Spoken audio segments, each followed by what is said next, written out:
दोस्तों नमस्कार। दोस्तों आज मैंने एक बहुत ही विचित्र वीडियो देखा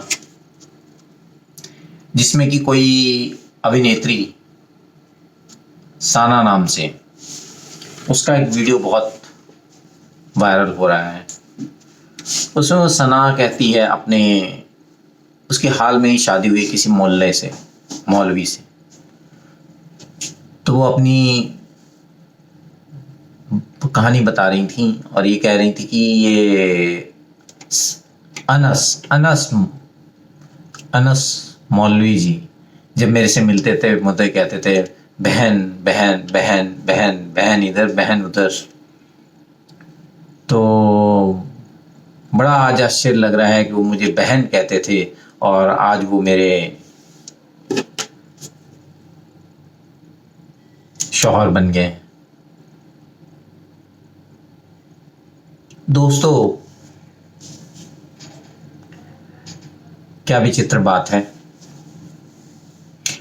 हमारे पल्ले में थोड़ी कम पड़ती है क्योंकि हमें याद आते हैं अपने भी कॉलेज के दिन जब हमारे भी कुछ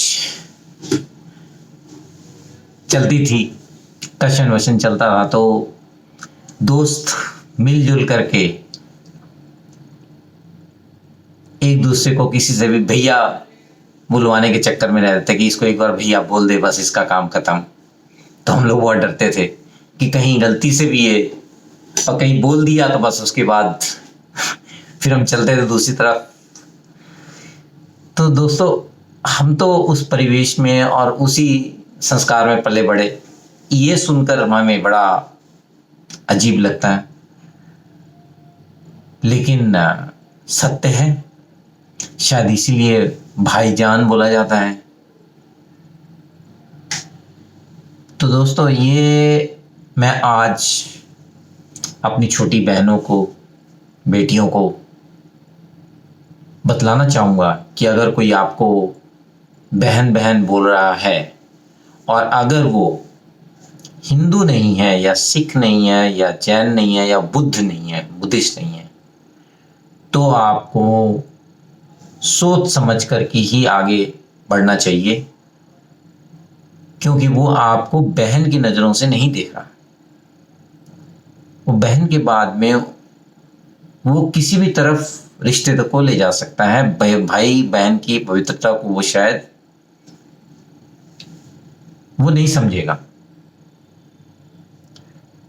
तो आज की मेरी वीडियो का संदेश यही है अपनी बहनों, छोटी बहनों, बेटियों से कि आप लोग थोड़ा सावधान होकर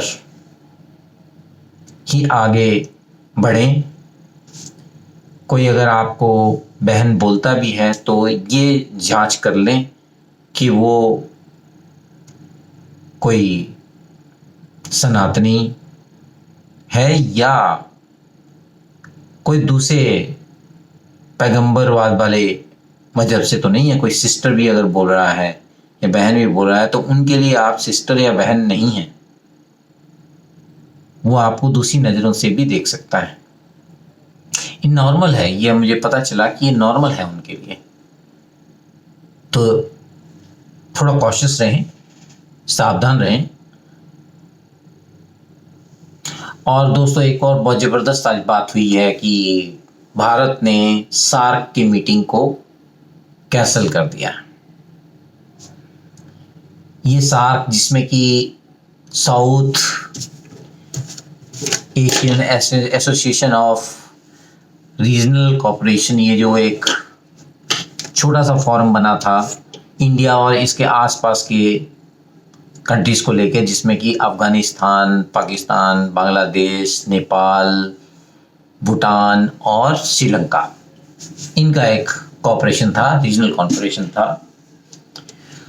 तो जिसमें कि जो मतभेद हुआ वो ये हुआ कि पाकिस्तान इंसिस्ट कर रहा था कि इस मीटिंग में अफ़गानिस्तान की तरफ से तालिबान रिप्रेजेंट करेंगे, बट इंडिया का ये कहना था कि अभी तक उनको किसी ने भी मान्यता नहीं दी है, तो इसलिए उनको अभी हम इसमें इनवाइट नहीं कर सकते। हम हाँ हो सकता है तो हम उनको अहमद मसूद को हम जरूर इनवाइट कर सकते हैं, क्योंकि वही अभी प्रेसिडेंट के जाने के बाद में वही वो कार्यकारी प्रेसिडेंट जो डिप्टी प्रेसिडेंट थे उन्होंने अपने आप को डिक्लेयर किया हुआ है एज ए प्रेसिडेंट।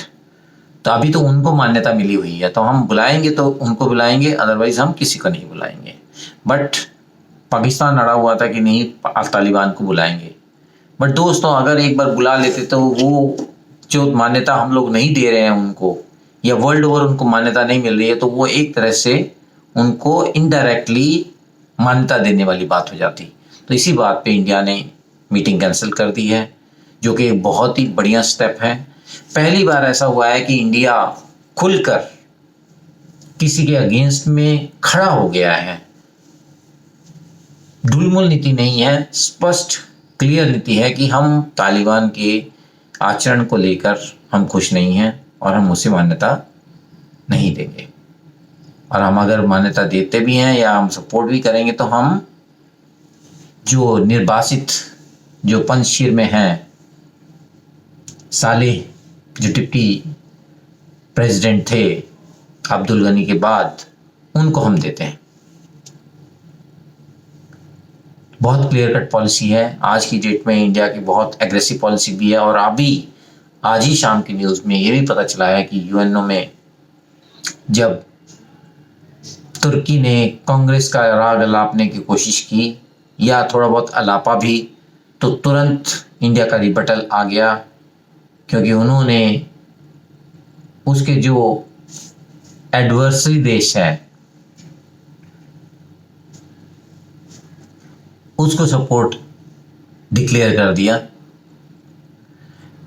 इसका मतलब ये है कि अब इंडिया चुप नहीं बैठेगा। अगर कोई एक उंगली दिखलाएगा तो उसकी तरफ 5 उंगलियां जाएंगी, और अगर उंगली दिखलाएगा तो मुट्ठी उसको मिलेगी।